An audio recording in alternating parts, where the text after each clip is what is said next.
Hi guys, and welcome back to the Earthy Delights podcast.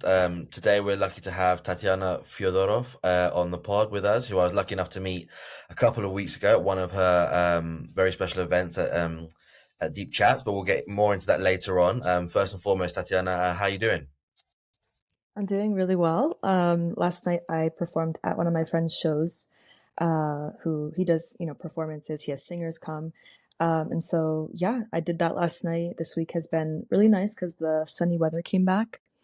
Um, Today is the first day of spring officially, but it's raining. So that's, you win some, you lose some. Yeah. Yeah. Oh yeah, I'm with you there. I hang out my washing today. I didn't realize that it was raining, and I had to take the dog out, and I was like, "Oh, it's wet, it's all wet." So I've now Yeah. tried to leave it out and let it dry again. And if it smells, I have to put it back in the wash. It's one of them ones. How was the event? How was the singing? I know when we met up, you were nervous, good nerves, butterflies. First time you were doing that. So how was that? It was awesome. It's something that I've always wanted to do and maybe just never really had the courage to do so because I grew up as a twin and my twin was the performer. And I think we both kind of had the capability, but when you have siblings that are so close in age to you, sometimes you kind of want to differentiate from like what they're doing Oh, and yeah. do your own thing. And so, yeah, I think I put it on hold for a long time, about like, I don't know, 20 something years. But yeah, I guess moving to Madrid and meeting the right people kind of allowed me to explore that a little bit more. So it was the biggest crowd I ever sang in front of, and it was amazing.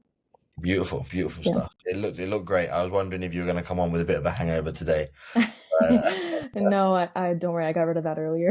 okay, good stuff. Yeah. Washed away with the springtime rain. Yes. So as I said in the intro, um, you're the founder of Deep Chats. People may be aware, they may have gone to some of your events. If the people listening who don't live in Madrid, maybe not, but they might have heard me reference it on the pod that I did last month with Tom. Um, your community is quite different to Tom's in the sense that Tom's I think is a lighter type of event, focused a lot more around like the fun side of things. That's not to say that we don't have fun at your event. Yeah. Let me caveat, but it's a different type of fun. I think that's fair enough to say. So yeah, so it's called Deep Chats. So I mean, I think it says what it is on the tin, really. But I wonder what it is about. You said to us that you grew up with a twin. I wonder what it is about you, your personal history, personal experiences that kind of led you to want something like Deep Chats in the first place, and then obviously maybe go on to create it when you realized that it wasn't already something that was out there in Madrid. Yeah, so I think it would probably start from, I mean, like everything, childhood. Everything can be kind of traced back to that. I was kind of not the weird kid, but like I just like to ask really intrusive questions, Okay, love. especially with adults. And I obviously didn't have the social cue ability that I have now, but I still do the same thing, which is kind of funny. I often ask really intrusive or like deep questions right off the bat from meeting someone, and I've always done that from Hmm. a young age. And it got my parents into trouble sometimes, but it's led me to where I am now, where I think uh, it's part of just who I am, and I learned to accept that, in recent times, maybe in the last few years. And with that, I also studied psychology through my master's degree back in the US. Hmm. And I think I really want to destigmatize certain things. Like the topics that we discuss in deep chats are they're more personal. They're not questions that you'd normally ask someone, like in a bar. Hmm. And maybe you haven't even had conversations like that with your own friends. Hmm. So I really wanted to create something that combines psychology and social interactions, both of those things. And obviously, it's a different kind of fun, like you said. So it is social and fun, but it also allows people to express themselves differently and explore topics that um, are below the surface, which is why it's called deep chats. So yeah, I think there is a combination of childhood, of what I'm interested in, of the kind of space I want to create, and the kind of like impact that I would like to leave in Hmm. this world. Because as we all know, one day we won't be here. Yeah. And I think just wanting to have an impact, a positive impact in the world is super important to me and always has been. So I found a way to do it by creating deep chats. Did I think anyone would come? No, absolutely not. I thought I'm just going to be the weird person trying to make people have deeper conversations. And it seems like people really want this, especially now, I think, like post pandemic. It's been 6 years. Crazy to think about, but people really want to have these kinds of conversations that maybe they weren't having before. Mm. Yeah, it was really interesting. I came away from, so I went to one at the end of February. So for people who don't know, like your every session that you do kind of has like a theme around it. So the one that I went to was overcoming adversity. And just for people who don't know, very quickly, it's like you have a this is really like kind of simplifying it, but basically at the start you kind of have like these icebreaker little cards that you get to mingle, get you talking, get you kind of loosened up a little bit with the people who are there. Some people know each other, either they're friends or they've seen each other at previous events, and yeah, they kind of repeat customers, as it were. Myself, it's my first ever time, so completely thrown in the deep end, throwing myself in, and I didn't go with a friend or anyone, so I didn't know anyone there. So that's like that first half an hour, 40 minutes, is really just for that, really. And then this kind of opens up onto the topic, as it were, which is overcoming adversity, and no one's forced to, but if you want, there's like a seat and you can get up and talk, and I promised myself that I would, and I was really glad that I did. And then, and so I think of the 40 of us that were there that night, maybe about 15 people got up and spoke, give or take. That takes roughly about an hour and a half. And then, you're welcome to interject or, add on to someone else if someone's talking on the seat and, you've got something you want to add or ask or whatever.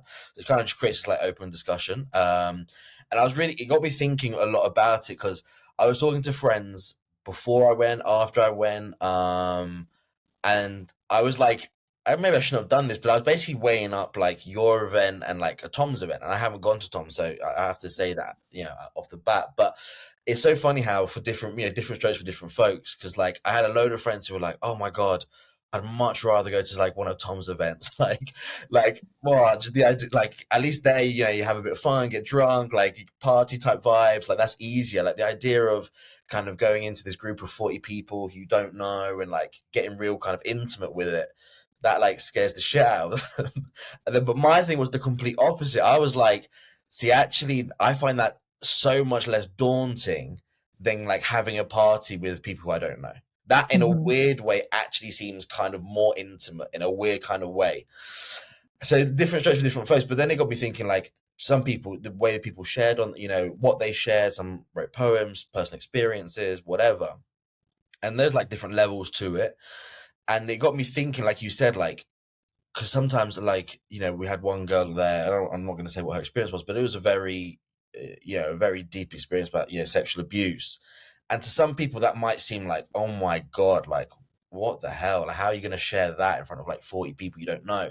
And that, I think, was maybe like when she was saying it was kind of like my initial reaction, because it does like take you back. But then, like I realized, like, yeah, but maybe, and I don't know her from Adam, but like maybe she felt in a weird way more comfortable with strangers, because like, well, I might never meet these people ever again, so I don't care what they think about me. Like, not that anyone was there to judge, but it's like, do you know what I mean? Whereas if she tells her best friend who maybe knows a bit more about the people involved in the story, there might be some judgments there or whatever the case. And actually having that anonymity in a group in a weird way can like free you up, even if like without thinking of it off the bat, it feels like the opposite would be true. And I wonder if like I've obviously only gone to one event, but obviously you host these, so you've gone to them all. I wonder if that experience, if you find that experience to be true, and like liberating. Yeah, I think you touched on a good point. It's interesting to hear, like, from your perspective, you think going to a party with strangers is a bit more intimate than doing something like deep chats. And I think what's so awesome about it, from my perspective, well, there's many awesome things, but from my perspective, is like, uh, it's for everyone in terms of like anyone who wants to come can come, but it won't be for everyone, and Hmm. that's okay. And I Yeah. want to like make that clear, because I think I will not pressure anyone ever to do anything that they don't want to do. I'm just not that kind of person. But especially with this, I think it is asking you to kind of open your heart and open your mind a little bit more. And It can be uncomfortable for some people, and that's okay. I'm totally fine with it. I know that my crowd will find me, and I'll find them, and Hmm. I so far have. So that's number one. I just wanted to touch on that. But to answer your question, I think there is something really liberating about uh, talking to strangers about something that you've experienced. And I think I can maybe relate it to me singing in front of people. I Hmm. would much rather sing in front of strangers than people I know. Right. Okay. Because the people I know, they're going to record it, they're going to post it. And I'm like, fuck, I don't want people to see this on social media, because it's so exposing. I don't know how to explain it, but Yeah. Yeah. Yeah. I think that's something that I can relate it to is like maybe in front of strangers, you know that whether you do make a friend there or not, you are going into it not knowing anyone, and that is a bit of a liberating feeling, and also maintains that anonymity. Yeah. Anonymity. I'm like, yeah, don't know how to say that word, but yeah, it maintains that a little bit, uh, and maybe it makes you feel a little bit more safe. Mhm. Um, Especially in like a group social setting, because what that woman did share with us was super personal, and um, that happens. And I think that that's not the story that makes it magical, of course, because that's a really hard story to tell. But that's what's so magical about the space is that it is so open and safe that you Mhm. can share something like that. So yeah, I think it is liberating, and I think uh, it really does invite people to share what they do. And every time that I have one of these chats, I'm so amazed at how brave people are when they want to talk about something. Um, like every single time, I don't even know what to expect going into it. I think that's also what makes it a little more fun. Is like you Mhm. never know what someone's going to say or share. Yeah. Every time I leave surprised, and I also, I get some feedback from the crowd, and they always tell me different things. This resonated with me. That poem resonated with me. It's like Mhm. different for every person, and I think that's fucking awesome. I don't know. It's just, it's different for everyone. Yeah. I think like what you've done and what's great is I think you've created a space where if people are willing to and wanting, obviously, they can perhaps talk about things where maybe like they wouldn't feel necessarily comfortable in doing so with their like closest family members or friends, or, whatever it may be, and allowing someone to come to something which isn't it doesn't feel it's not like a therapy session. It's not like, oh, this is really heavy, this is like, or it feels like professional in any kind of weird way. It is a very open type of space, and no one's pretending to be a therapist or anything like that. No one gives any kind of like advice or, oh, this is what you should do or anything, or at least in the session that I went to, but just like to listen, and to be heard. And like I say, 15 of us got up and spoke, but that means that there was 25 people who never did. And there's 25 people who, and I find that really interesting as well. Like, I would love to have spoken to those. I should have done it. I didn't think about it at the time. I didn't have enough wherewithal. But like, what did you guys get out of it? Because like that, they must have got such a different thing out of it as opposed to the guys who got up and spoke. Because the guys who got up and spoke, like myself, there's a piece where you're kind of like geeing yourself up, okay, cool, and then you get it over with, whatever. But when you're just there listening to story after story, I wonder like what that is. But it talks to a space where people feel comfortable to do what it is that they want to do. There's no pressure. You don't have to listen if you don't want. That is in the whole time. You don't have to talk if you don't want to talk. It's kind of like you can kind of make that night what you want of it, basically. And I think that's like a real special thing. What I found in common with the people there, and is that a lot of us have gone through something, if not various things, in their lives. That means that they can then connect to other people in a way that when you haven't gone through something, unfortunately, no matter how much you empathize, like it is hard to really connect with someone else. Like, and I can say that from my own experience, where in a very selfish way, it's like I'm kind of glad I went through those periods of suffering, because it has meant that I'm allowed to be the person I am now, who would go to your type of events. Had I not gone through any of those sufferings, well, on the one hand, you say, well, you're lucky, you've kind of had a good life up till now. But on the other hand, it's like, yeah, but there's a level of connection where you have to break through, and I kind of feel like you can't do that voluntarily. As like great as a person you are, whatever you have, it's almost like you have to be forced through that through some level of suffering. And I wonder if this isn't like too deep, but I wonder for the person who creates deep chats, what that means, for, like what that is for you, like what level of suffering was it that you had gone through, or that you'd seen, or you experienced, that has allowed you to become this person who can empathize, who and not only empathize but actually actively seeks to create these spaces and to create these nights. Because one thing is like, yeah, I can empathize, but I'll do it when it come and goes. But you like have actively gone, oh no, I really want to get involved. Like I want to like get wet with this. I want to drench myself with this. I'm not just going to dip into the pool every now and again. So I wonder what those experiences were for you.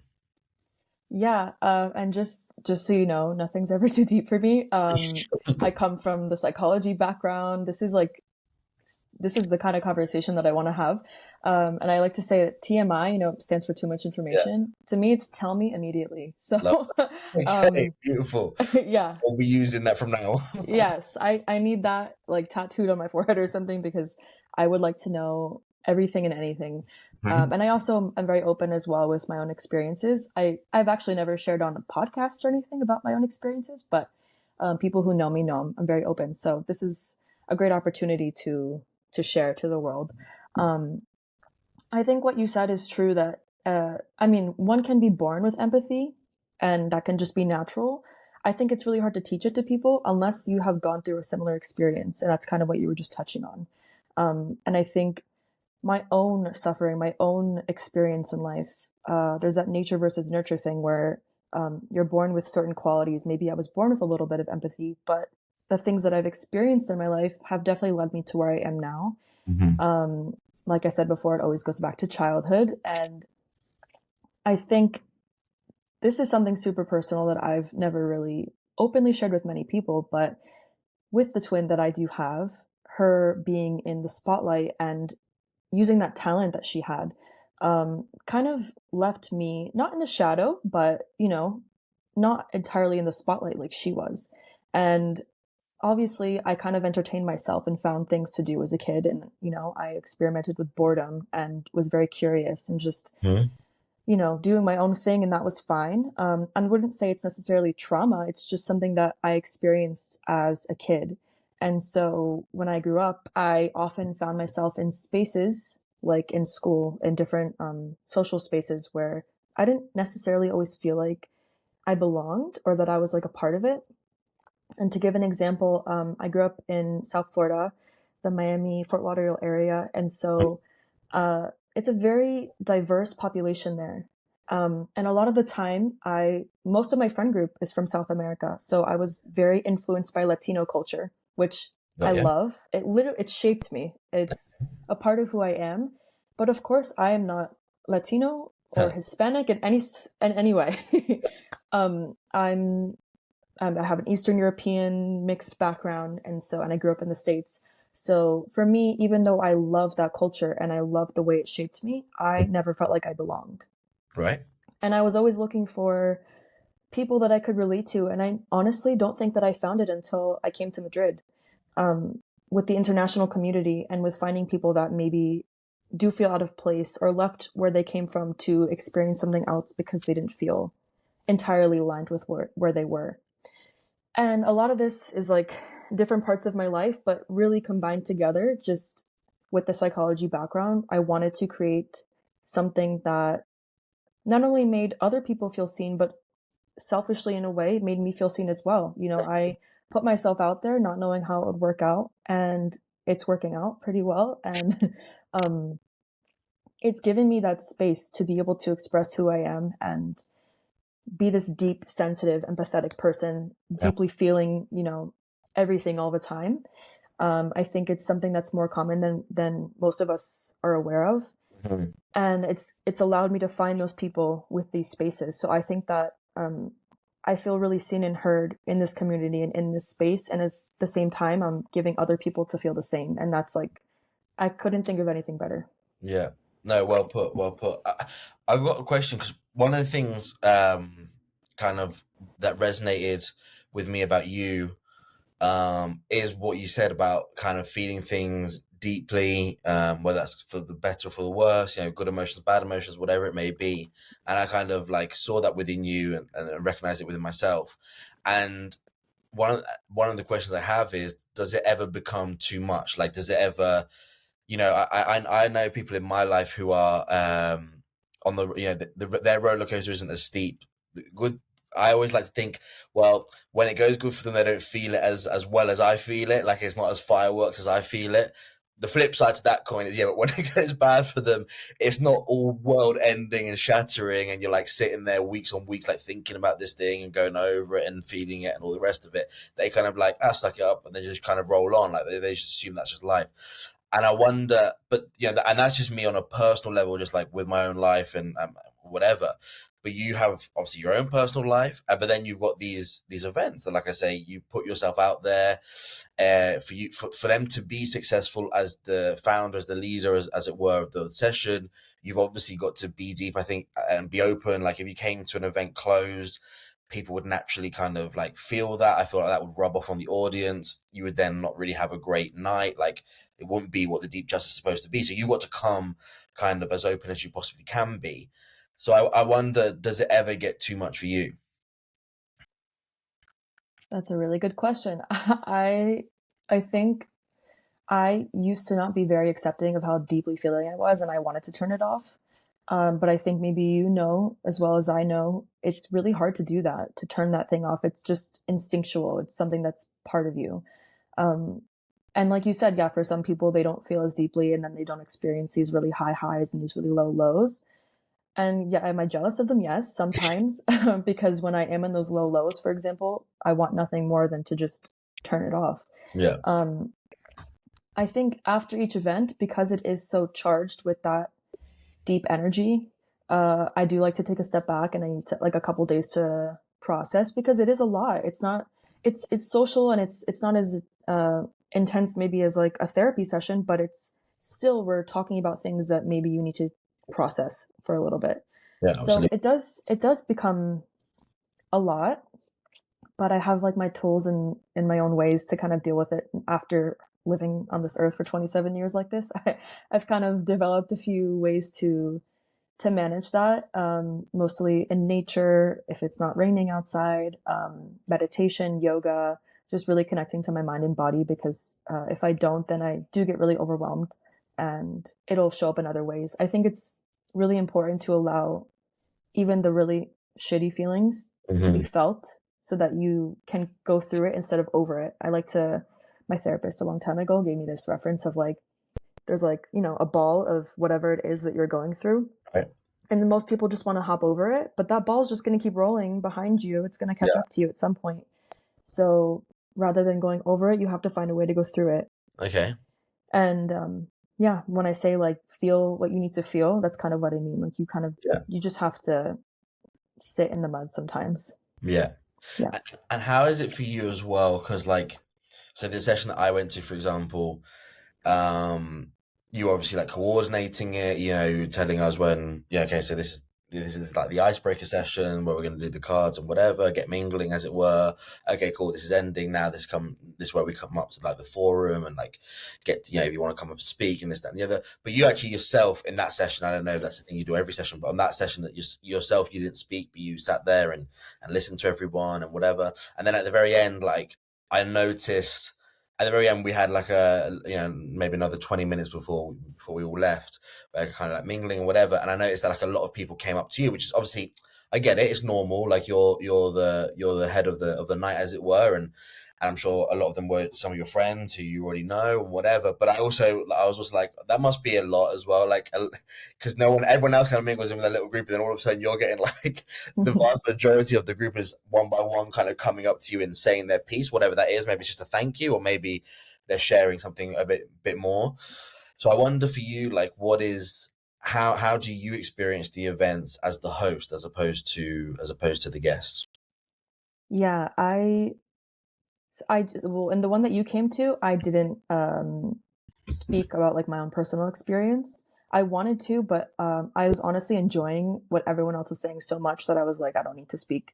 And there wasn't enough time. And for me, it really truly is more about the other people rather than me. So uh, I was okay with that, but in some chats I do speak about my own personal experience. I've shared my own like writing, I've shared experiences, Mhm. songs.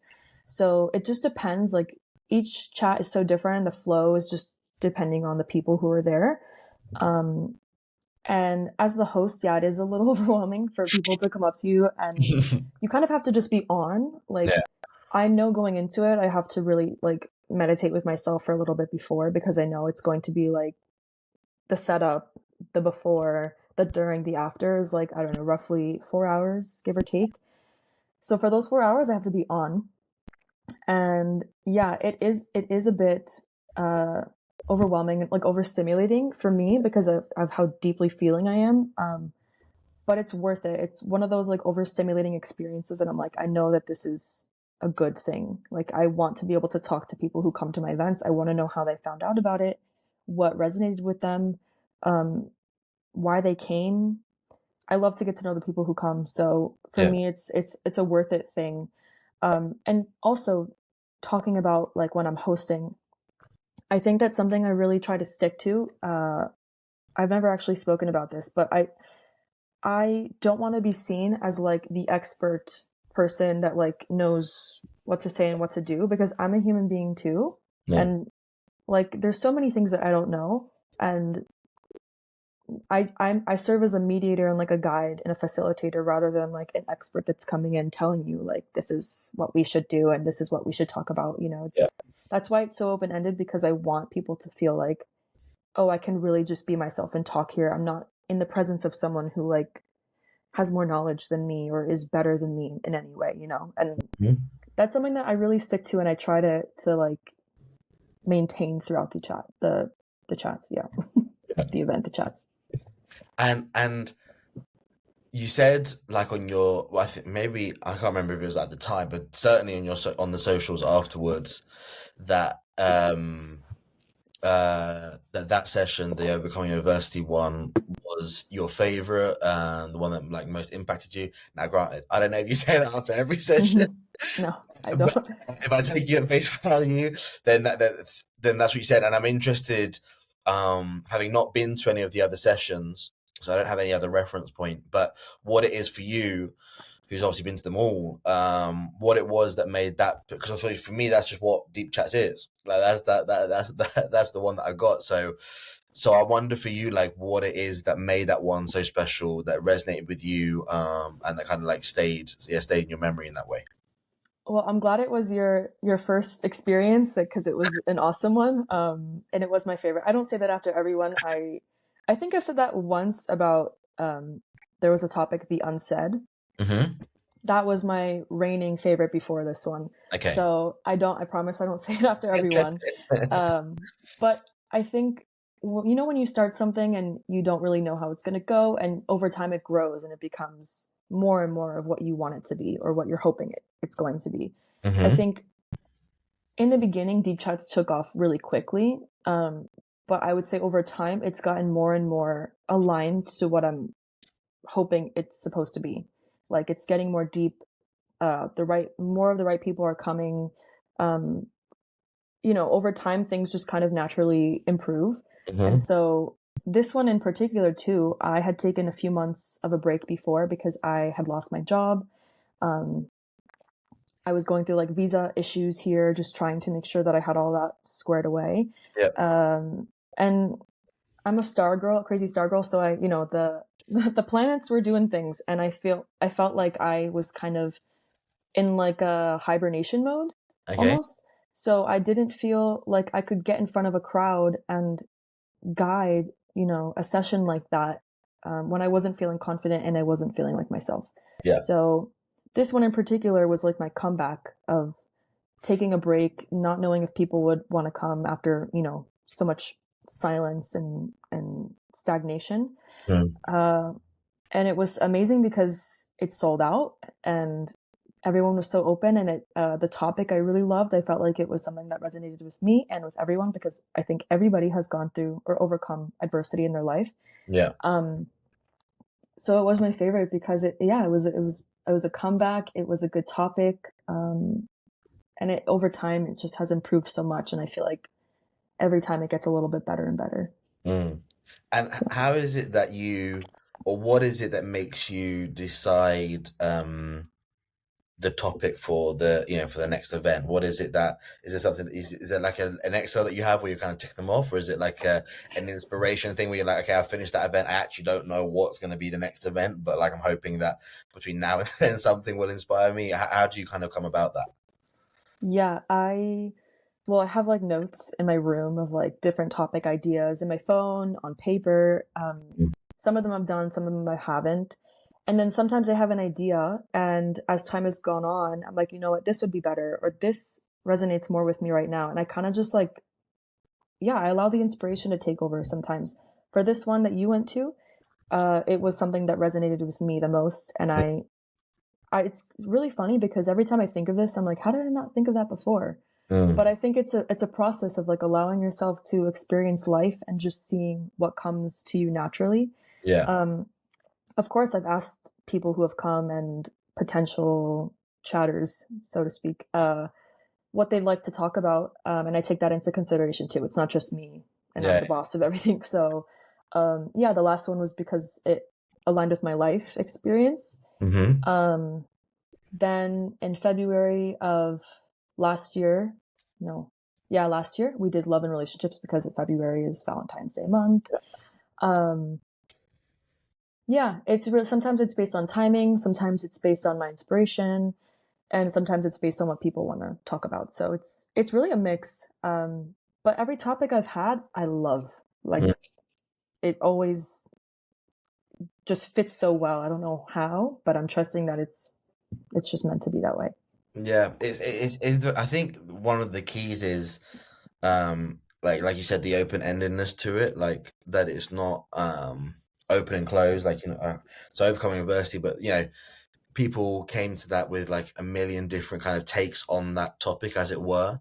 And I think that also lends itself to kind of to the even though there's a theme, but like it lends itself to the night being able to kind of morph into whatever it needs to become, as opposed to having like strict and fast rules about, okay, no, no, this is what it has to be, and then kind of Hmm. like conditioning people to fit that rule, kind of just allowing people to experience it and to like I said, like I went there with a preconceived notion of what I was going to say, and actually when I got up, it was nothing what I had planned to say.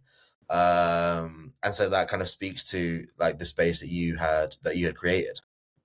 Yeah, I leave it open ended on purpose because I want it to go in a million different ways.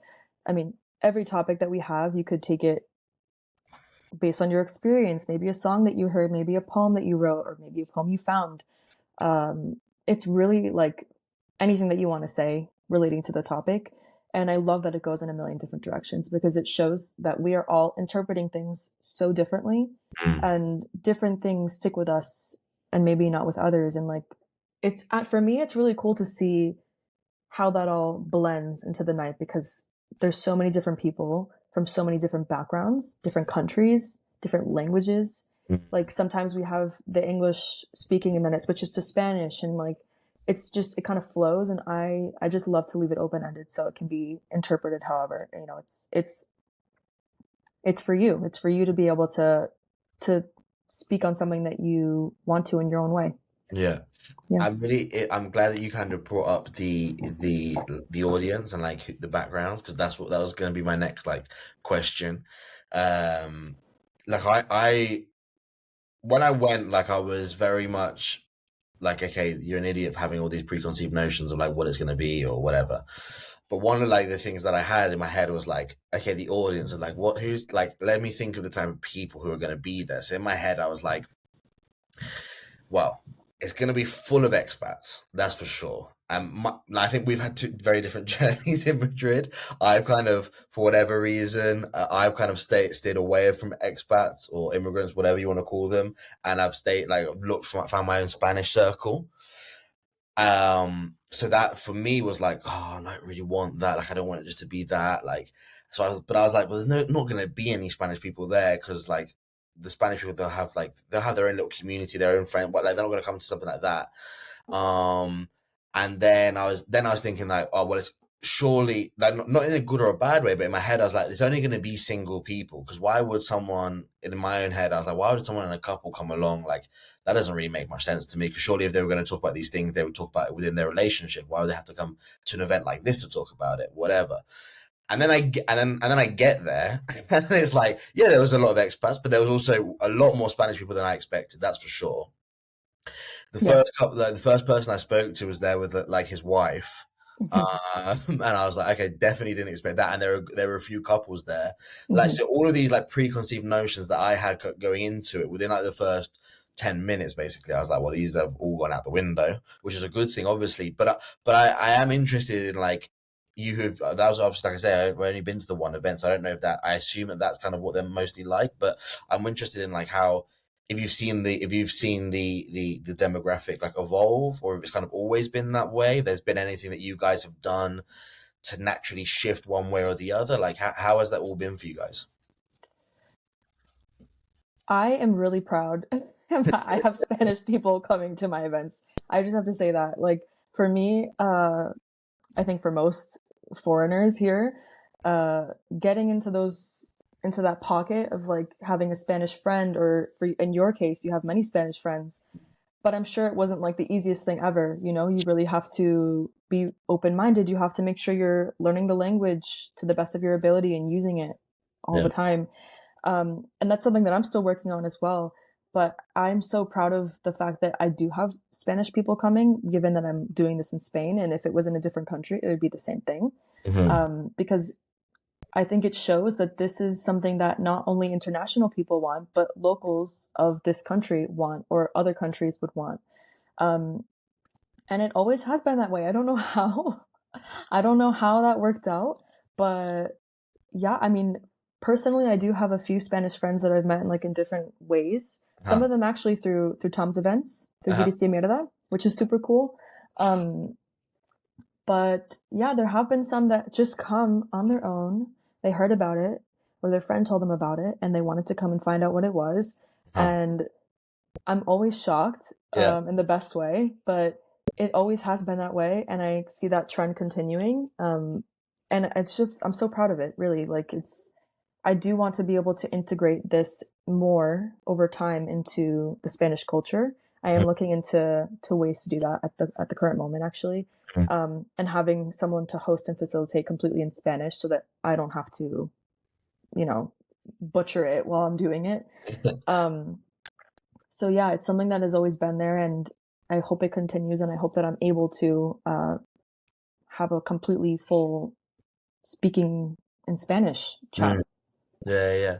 No, it was really great. It's one of those, just one of those life lessons of just like, you have all these ideas and they can sometimes hold you back, and you're like, oh no, I'm not going to do this because it's going to be this way or whatever. I'm going to feel this way. And actually, it's like, I think those nerves that you have in your body are actually a good sign to be like, it's probably something you should do, you know? And then like after pacing around my room about 50 million times before I eventually headed out and got the metro, I then was then like, hey, listen, if this is worst case scenario, I'll have a funny story for my friends. It'll be an Hmm. embarrassing story that I'll be the butt of the joke. Happy days. But in the best case scenario, it is what it turned out to be. And then you're like, oh, well, this is something that I could like come to more and more, and like and explore more and more, and not just have it be like a one off, you know. Hmm. And I think for me anyway, it was definitely like a life lesson in that of just like, don't come like with all these ideas of what it's going to be, how it's going to be, how it's going to work out, what you're going to say, who you're going to meet, because you come and then you realize that actually, and it's so much wasted energy, because then you come in, it's like, it's not going to, it very rarely ever works out that way. But like I said in Hmm. my speech, I always have plans, they never work out, but maybe it's just my coping mechanism. But Yeah. yeah, it was a great life lesson to kind of learn that like firsthand. Yeah, I'm really happy that you pushed through that, and you got to experience it. And I think, as far as marketing goes, I wouldn't say I'm super like out there about how the experience exactly unfolds. Like, I have a description of how, in the event description when you buy the ticket, how it's going to go. But everyone's always asking me like, so what are we going to talk about? So how are we going to do this? And I never really know how to answer, because, like we were just saying, it kind of just goes in different directions. Mhm. And just the thing that I would like people to know is that there is a theme. you have icebreaker questions to be able to meet people and maybe uh, warm up before we actually go into the discussion.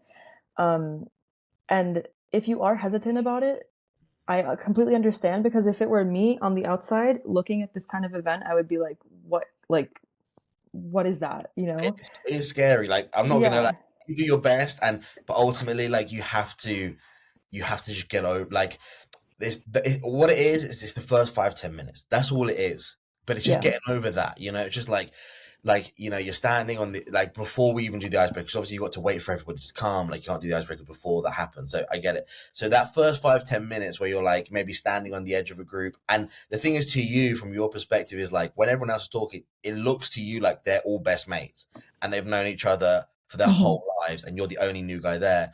And then reality is you get to talking to them, and then like you realize that someone else is actually now standing on the outside of your group, and they're probably thinking the same thing about you. And it's like, oh no, bring it. And it's just those first 5 minutes. But once you get over that, then it allows you to enjoy the next, like you say, 4 hours. yeah. So yeah.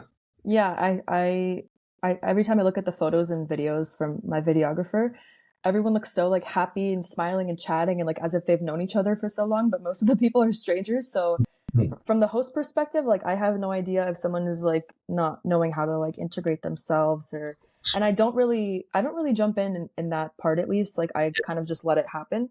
Yeah. I don't want to force like you have to talk to this person, you have to talk to that person. Like just kind of feel your way through. Sometimes people come with a friend, so it's a little less daunting, but you Mm. came by yourself, which is super brave. And I think either way, you will find someone that you can speak to there, because from what I've seen, everyone is, like I said, so open minded and so wanting to be there. Yeah. And if they're coming to an event called Deep Chats, they're Yeah. coming to chat, Yeah. even Yeah. if they're not going up, sitting in the hot seat and speaking about their own experience, Yeah. at least they're going to socialize and to chat. So the people there are really welcoming and they will talk to you. And let's say you meet someone that you're not vibing, it's fine. You have 30 something other people to speak to. Yeah. And like you said, it's just those first few minutes. For Yeah. me personally, I would also feel uncomfortable. Like I like to kind of just blend in and not be, super loud or attention all on me, which is funny because I sing now. But yeah, I think that it really just, it's what you make of it. So if you do want to go and just listen, that's why I have people who have come to almost every one of my Yeah. You events, said to me, yeah. and they just listen. They've never spoken in the hot seat. They just come to listen. And I think I'm so that's intrigued by those people. so interesting, because Intrigued. they must be getting, I mean, I've spoken to them, so I know they're getting something out of it. They're engaging in a human experience of talking about deep stuff. Yeah. And And that's interesting to them. yeah.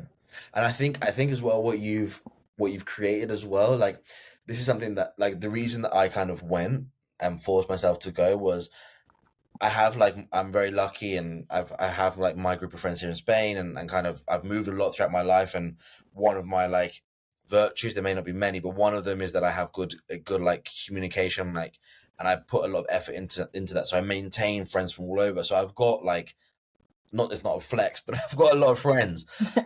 But the problem is that I find that when you come to, like, when you get to your 30s, that kind of age, late 20s, whatever, you kind of, at that point, everyone's experience is very singular, because you're no longer going to university or at school, or going to like your gymnastics clubs, where you're meeting people, you kind of know that you're roughly going to be on the same page as these people because they're in your same class, they've chosen to study philosophy or whatever it may be, and also you're thrown in with a bunch of people who are kind of your age, right?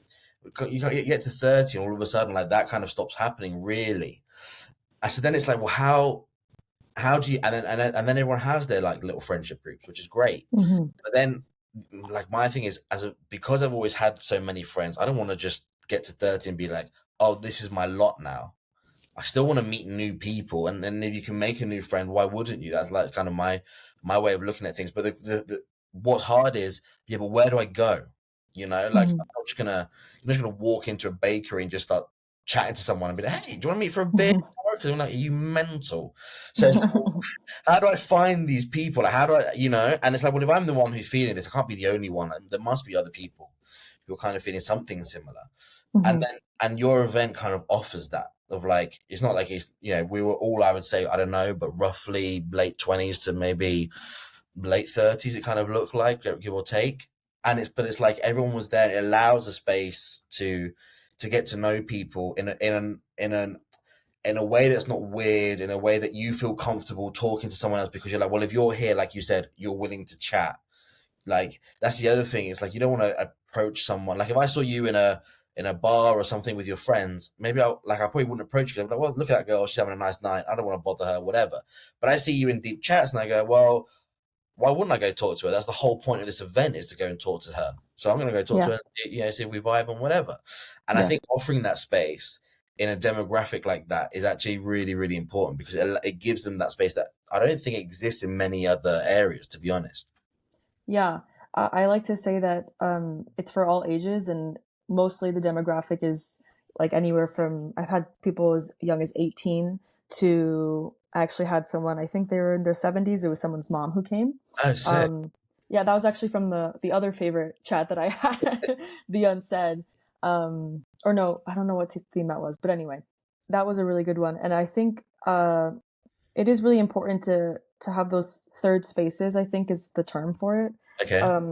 Coming from the US, we don't have many of those, to be frank. We don't have many third spaces. It's really just workout, go to work, Yeah. go to make dinner, go to sleep, and then you kind of wait for the weekend and you go to the same bars, and maybe it's like the same in the UK. I don't know, but similar, yeah. Yeah, so I think Spain is really special in that it has so many third spaces. People are always outside or in their little communities and like socializing, and that's super important that I never had. I was really lucky that I had a really solid friend group from the beginning, so I never struggled to make friends, but I can imagine if I didn't have that, it might have been a bit harder because Yeah. like you said, it's outside of school, outside of being 20 something and graduating college. Yeah. People go in their different directions, and then you're kind of faced with, how am I going to find my people now that maybe my original people are in different places, or we've just grown apart, whatever it is. Yeah. So having like third spaces in all the communities I think that we have here in Madrid, like Yidis de Mierda, like the Great Fever, like the meeting scene, like Deep Chats, these are all super important to be able to foster that like connection that people need in this part of their life when it's harder to meet people or make friends. Yeah, absolutely. And I think it allows you to set down some roots in, Mm-hmm. like, I think the beauty and the problem of like a major city is that, like, it's major. So ultimately you can feel like you're just a number, and it can feel very transient. And like, I've been here for 8 years. Frankly, I don't see myself like moving really. But like, you can feel, and like I said, I've got my Spanish friends here, so I do feel like I've set down roots here. But like, I can imagine if you don't, you can very much feel like, oh Christ, like if I wasn't here tomorrow, not in a morbid way, but just like if you upped and left, it'd feel like no one would notice in a weird way. Whereas if you're in a little town, you get to know the baker, you get to know the butcher, you get to know the local this and that, and that sets you roots. But when you're in a place like this, it's hard to do that. And so I think like an event like yours allows you to kind of set those roots down. And also, if you are an expat or whatever, find people who are similar to you in the sense that they might have just moved, or they're a year further down the line, so they can kind of empathize with what you're going through, maybe even give you some advice. Hey, do this, don't do that. I've been stuck with these things, whatever it may be. But like, sharing in that experience, as opposed to like just coming out here on your own, and it can feel like really lonely. Like, I think a lot of people, when we talk about like moving abroad or whatever, like, we always talk about the good side of things, obviously, and there are loads, but there's like there's a lot of to talk about like leaving your home, and that, like, that's a lot. Like, I always say, like, my dad's Italian, and we grew up in England. My mum's English, my dad's Italian, and we grew up in England. I just always, and I know that your dad's not from the States, like, I don't know about you, but I always took for granted, oh yeah, cool, my dad just moved from Italy to England, like, whatever. I never really thought much more about it than that, to be honest. And then I moved to Madrid, and I moved like in much better circumstances, in the sense that I knew Spanish already. My dad didn't know English at the time when he moved over. I had, like, my parents by that time had got themselves to middle class. So I knew that worst case scenario, they could always send me a few bucks if I needed it, and I'm not going to be homeless. My dad didn't have that kind of like that, that backup from back home, and all these things. And then just the little things of like missing home, like the humor, the this, the that, the other, feeling foreign. and I respected my dad's journey so much more than I ever had in my whole life. Mhm. I'm sure like you must feel somewhat similar in terms of with your dad's journey as well, and Mhm. like to be able to like experience that with someone else who's maybe going through it with together, which is what like a deep chats offer. I think that's like a really special thing. Yeah. And thank you. By the way, I'm plugging my. Go. Oh, the recording stopped. No, we're still going. Sorry. Um, my phone was gonna die. But yeah, I think I do look at my dad's journey now, and I just don't understand how he did it Mm, because he was chosen as the first student in his exchange program to come to the US from the Soviet Union, which at the right. time was still the Soviet Union, Yeah. um, which is crazy because that's gone now, and uh, the world is so different. But he came by himself. I'm pretty sure he knew some English. In the Soviet Union, you learn like 20 different languages when you're five.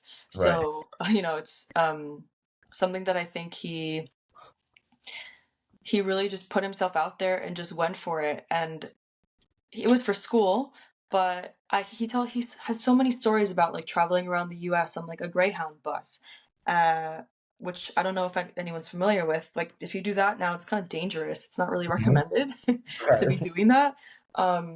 But yeah, he has so many stories of how when he first came here, he's a very chill guy, and I think he in the Soviet Union, you're kind of taught to repress emotion. So I Hmm. think for him, it wasn't super emotional. Maybe he didn't realize that it was, even if it was. Um, but you can tell he was so brave in what he did. And then he stayed here because he met my mom, and now I'm here as a result of that. But it's funny, I think about him doing that and how me and him are so aligned and so connected. And everyone says that me and him like look very similar and we have like similar demeanor. Right. So it's really cool to see how we have similar experiences too. And not, he was 19 when he came to the US. I was 25 when I came here, so not super far apart. So we have like a similar journey in life. And I think I respect it so much more having done it now because before I came here, I didn't realize like how difficult it is to move somewhere new, to integrate yourself. It's still hard. Every day is still hard for me, Yeah. even if I have all these wonderful things, going on. So yeah, I think like it's so badass to just like get up and go Yeah. and trust that it's going to work out, even if it's going to be really difficult. Yeah, and it gives you a whole like I think as well it gives you a whole new appreciation for what you had back home, which in a weird way can make you miss it more. But just in the sense of like you take so many things for granted when you're back home because it's home. It's just what you've always known, you Mhm. know. And then you come over here and like no matter how well you speak the language, no matter like no matter how well you integrate yourself into the culture, like you'll never be in our case. We're never going to be Spanish. It just is what it is. It doesn't matter what level we get to in the Spanish language. Doesn't matter how we have a Spanish partner, whatever it is. We'll never be Spanish. And so there's always going to be points of difference. There's always going to be points where you kind of sometimes feel like the other, and sometimes that can be real hard. And yeah, and moving out abroad, like it does give you a different shift on life, and a different viewpoint. I wanted just to steer it back to the deep chats, which is one that like, the last question I had for you was, I wonder how it's changed you, as a person from when you first started out doing it, to the person that you are now, and the person that leads the events now. Ooh, I think um, I have changed a lot, but I still think like who I am at my core remains. Uh-huh. I'm still quite awkward and goofy, and I still don't like to be in the spotlight, which somehow I continue to find myself in. But it's definitely given me more confidence because I've had to do that so much and speak in front of people and trust that what I'm doing is important and trust that people want to come and want to be there. It's given me like a strong inner confidence that is pretty unshakable. Also, coupled with the fact that I moved to a new place knowing nobody, Yeah. I think that makes anyone after going through it pretty, what's the word, Resilient. resilient, yeah, unbreakable, like built with titanium. Like you're just kind of like there's so many words I could use, but I think for me, it's given me that confidence that I was lacking for a lot of my life, and I still do sometimes. It's not like Mhm. I'm all of a sudden just a super confident person, but I have more confidence in the fact that I know who I am, and I know that who I am is someone that people want to be around, and what I have to do in this world is important and purposeful, and that is something that I think a lot of people maybe don't get the opportunity to feel Mhm. if they're not listening to themselves or they're not going after what they want. Maybe they're just going with what the status quo is. You Mm. don't always get that reward out of that. Even Yeah. if your life is going well and you feel good inside, I think, like you kind of mentioned earlier, that suffering or just going through really hard things and knowing that you came out on the other side can can I don't know, open a new realm inside of you that you didn't even know was there. So yeah, it's changed me in really good ways. I'm really proud of the person I am now. Absolutely, absolutely. And how do you how do you foresee um deep chats going, changing, evolving as we go on? I definitely want to expand it in different ways. So first and foremost would probably be in other cities in Spain, and then maybe in other cities in the world, like London, Lisbon, um, Paris, Tokyo, if I'm lucky to go to Japan one day, Nice. outside the European Union, maybe Miami back home where I'm from to kind of bring it back full Yeah. circle.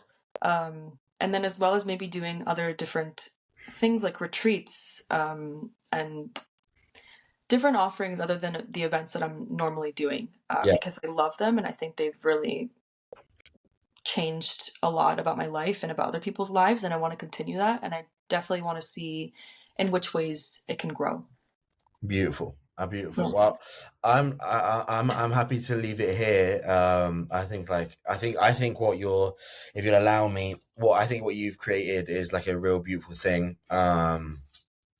I think it's a really important thing, actually, more importantly than beautiful. I think it's important. I think it's necessary. And I think it allows people to either explore a side to themselves that they didn't know was there, uh, delve into a side of themselves that they know was there, but it wasn't being nourished the way that they needed it to be, and and find their people, or sometimes maybe even just find an escape.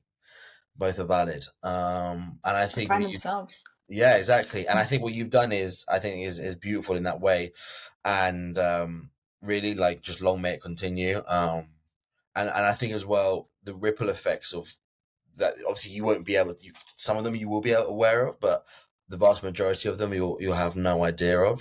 People maybe creating relationships outside of it, or just like the inner confidence that they have within themselves that allows them to go to do something else that they'd always wanted to do, they never would have done. And actually, the kind of seed that like the oak, the acorn that created that oak was like a deep chats event, and that's something that obviously you'll never be able to see potentially, but like that those acorns you're still making them. So I think like you should get like massive kudos for it, and all your team of helpers as well who help it be what it is. They also deserve a massive pat on the back. So from one of the guests, I'd just like to personally say, yeah, thank you for what you do, and like I say, I hope it continues. Thank you. I really appreciated being on my first podcast here. I haven't really been able to dive into the experience or what it's been for me in depth like this. So I appreciate it a lot, and I appreciate you coming and actually experiencing it, so you can talk about it from Mm, your own perspective. And yeah, I think I wouldn't be here if it wasn't for myself believing in me, but also the people that I have met along the way that also believe in me. So thank you. I really appreciate it. absolutely, absolutely. Well, everyone who's listened who wants to find out more, deep chats on all of the social media. Is there a web or anything that I'm missing? Or I know you're on Instagram and everywhere else, but No, I'm working on other networks, other okay. different things that I could do. But yeah, on Instagram, it's deep chats at deep chats X. I want to remove the X at some point, but there's a burner account with deep chats, so That's I so can't use that. annoying. Yeah, it is what it is. But yeah, it's at deep chats X on Instagram. And then that's as far as we have right now, but it'll expand. Well, everyone else keep their eyes peeled, and we eagerly await the expansion. Thank you very much, Tatiana, for speaking to us. Thank you so much.